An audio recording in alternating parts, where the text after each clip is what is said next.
कृष्ण की वाणी से अमृत निकलता है और उनके उपदेश हमें जीवन में सच्ची सफलता, सुख और खुशहाली की प्राप्ति के लिए मार्गदर्शन प्रदान करते हैं।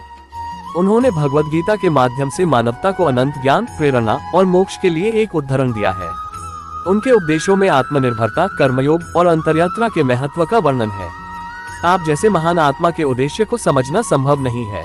आपका जीवन मानवता के लिए एक प्रेरणा स्रोत है। आपने जीवन में असंख्यात कार्य किए हैं और उनमें से प्रत्येक एक आम आदमी के लिए एक महत्वपूर्ण संदेश है। श्रीमद् भागवत गीता में बयानित किए गए सिद्धांत आज भी हमें राह दिखा रहे हैं। आपने सबको समझाया है कि अच्छा कर्म करना हमारी जिंदगी का महत्वपूर्ण अंश है। आपने कहा है, कर्मण्येवाधिकारस्ते मा फलेषु कदाचन। यह मतलब है कि हमें सिर्फ कर्म करने का अधिकार है, फल की चिंता नहीं करनी चाहिए। अच्छे मत बनने के लिए हमें कर्मयोगी बनना चाहिए, जिसमें हम कर्मों में समर्पित रहें और अपने कर्मों के फल की चिंता न करें। यदि हम अपने कर्मों को सच्ची ईमानदारी से करें तो अच्छाई और सफलता अपने आप हमारे पास आ जाएंगी। आपने हमें समझाया है कि दैख और सुख हमारे मन की स्थिति पर निर्भर करते हैं। जब हम प्रकृति की मोहमाया में उलझते हैं और दैख में डूबते हैं, तब हमें आपका संदेश याद दिलाता है कि हमें अपनी आत्मा को पहचानना चाहिए। हमें आंतरिक शांति, स्थिरता और समता का अनुभव करना चाहिए। आपने दर्शाया है कि सच्ची सुख का रहस्य अपने मन नियंत्रित करने में है। आपने कहा है, मन एव मनुष्याणां कारणं बंध मोक्षेव। यह मतलब है कि मन ही हमारे बंधन और मोक्ष का कारण है। हमें मन को शांत, स्थिर और निरंतर रखना चाहिए। ये तब होगा जब हम अपने मन की ओर ध्यान केंद्रित करें और नियंत्रण रखें।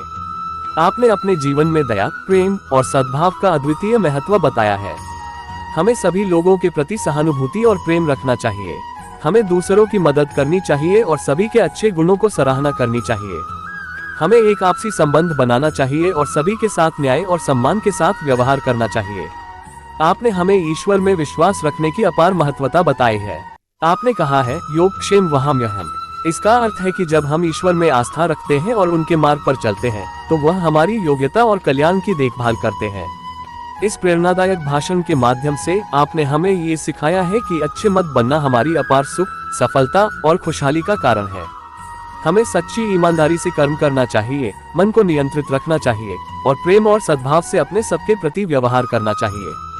हमें ईश्वर में आस्था रखनी चाहिए और उनके उपदेशों का पालन करना चाहिए। इस प्रकार हम खुशहाल और समृद्ध जीवन जी सकते हैं। श्री कृष्ण का यह अद्वितीय संदेश हमें हमेशा प्रेरित करता रहेगा और हमें सफलता और आनंद की ओर आगे बढ़ाने में मदद करेगा। हमें इस संदेश को अपने जीवन में समर्पित करना चाहिए और अच्छाई के पथ पर चलना चाहिए। यदि हम श्री कृष्ण के उपदेशों का पालन करें और सच्चे मन से कर्म करें, तो हम खुशहाल और सफल जीवन जी सकते हैं।